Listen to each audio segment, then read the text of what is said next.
নমস্কার বন্ধুরা, আজ আমি আপনাদের বাঁধাকপি দিয়ে একটা দারুণ টেস্টি রেসিপি করে দেখাবো। তার জন্য এখানে আমি একটা বাঁধাকপির থেকে অর্ধেকটা অংশ কুচি কুচি করে কেটে নিয়েছি। এখন এই রেসিপিটি কেমন করে করছি বন্ধুরা, রেসিপিটি দেখতে হলে একটা লাইক দিয়ে দেখতে থাকুন। প্রথমে আমি এই বাঁধাকপির ভিতরে দিয়ে দেবো একটু লবণ।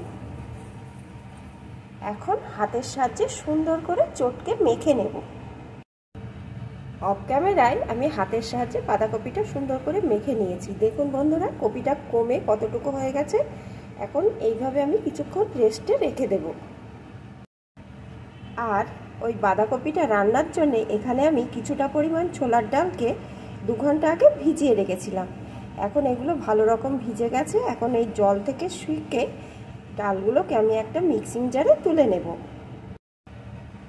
জল থেকে ডালগুলোকে ছেঁকে আমি মিক্সিং জারে তুলে নিয়েছি। এখন সুন্দর করে পেস্ট করে নেব। ডালটা পেস্ট করে আমি একটা পাত্রে নামিয়ে নিয়েছি। এখন যে বাঁধাকপিটা লবণ দিয়ে মেখে রেখেছিলাম, সেই বাঁধাকপিটাও হাতের সাহায্যে চিপে চিপে এর ভিতরে দিয়ে দেব। বাঁধাকপিগুলো হাত দিয়ে চিপে চিপে আমি এর মধ্যে দিয়ে দিয়েছি। আর দেখুন বন্ধুরা, বাঁধাকপি দিয়ে কতটা জল বেরিয়ে এসছে। এখন এর ভিতরে দিয়ে দেবো একটা পেঁয়াজ কুচি, একটা কাঁচা লঙ্কা কুচি, একটু হলুদ গুঁড়ো, পরিমাণ মতো লবণ।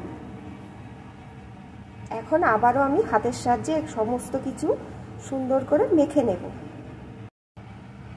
অফ ক্যামেরায় আমি সমস্ত কিছু হাতের সাহায্যে মেখে নিয়েছি। এখন এখানে একটা কড়াইয়ে আমি পরিমাণ মতো সাদা তেল বসিয়ে দিয়েছি। তেলটা কিন্তু আমার ভালো রকম গরম হয়ে গেছে।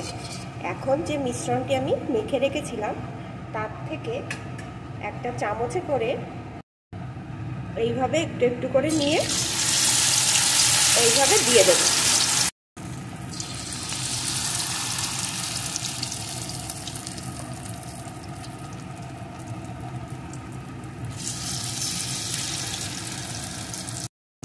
এখন এগুলোকে এপিটোপিট করে লাল লাল করে ভেজে নেব।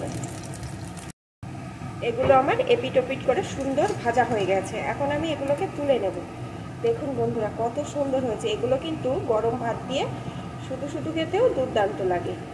মুড়ি দিয়েও আপনারা খেতে পারেন, কিন্তু আমি কিন্তু এগুলো আবার রান্নাও করে নেব। এখন এগুলোকে আমি তুলে নিয়ে ফিরে আসছি। বড়াগুলোকে তুলে নিয়ে আমি কড়াই এবার দিয়ে দিয়েছি সর্ষের তেল। তেলটা গরম হয়ে গেছে। এখন দিয়ে দেবো একটা শুকনো লঙ্কা, একটু গোটা জিরে। এখন ফোড়নগুলোকে একটু লাল লাল করে ভেজে নেব। ফোড়নগুলো একটু লাল লাল হলে এর ভিতরে দিয়ে দেবো একটা কেটে রাখা আলু। এখন আলুটাকে একটু লাল লাল করে ভেজে নেব। আলুগুলোকে সুন্দর করে ভেজে নিয়েছি। এখন এর ভিতরে দিয়ে দেবো চা চামচে 2 চামচ জিরে আদা বাটার পেস্ট,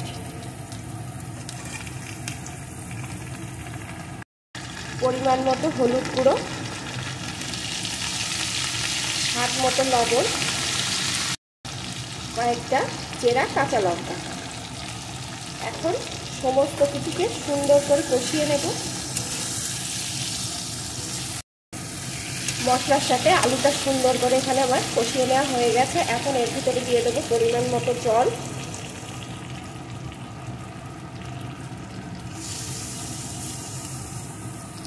আমি কিন্তু এখানে গরম জল দিয়ে দিলাম।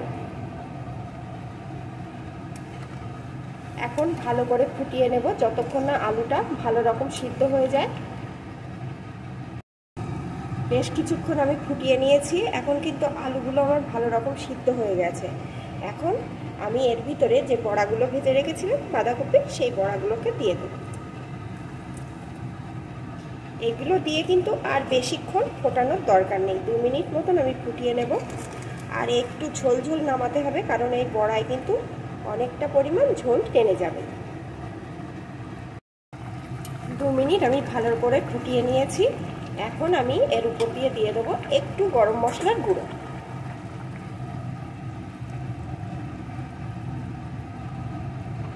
একটু মিশিয়ে নেব। আর আমি ফোটাবো না, কারণ এই বড়াগুলো কিন্তু ঠান্ডা হওয়ার পরে এই ঝোলটা টেনে যাবে, তখন কিন্তু একদম ঘন হয়ে যাবে। তাহলে বন্ধুরা এটা কিন্তু আমার রেডি। আপনারা অবশ্যই এই রান্নাটা একবার ট্রাই করে খেয়ে দেখবেন। আর যারা খেয়েছেন তারা তো জানেন এই রান্নাটা করলে কিন্তু বন্ধুরা মাছ মাংস ফেলে এটা দিয়েই শুধু ভাত খেতে ইচ্ছা করবে। তাহলে বন্ধুরা আমার এই রেসিপিটি আপনাদের যদি ভালো লাগে লাইক কমেন্ট শেয়ার করবেন। আর নতুন বন্ধুরা আমার রান্না আপনাদের যদি একটুও ভালো লেগে থাকে তাহলে সাপোর্ট করে আমার সাথেই থেকে যাবেন। এখন এটা আমার রেডি, আমি নামিয়ে নেব।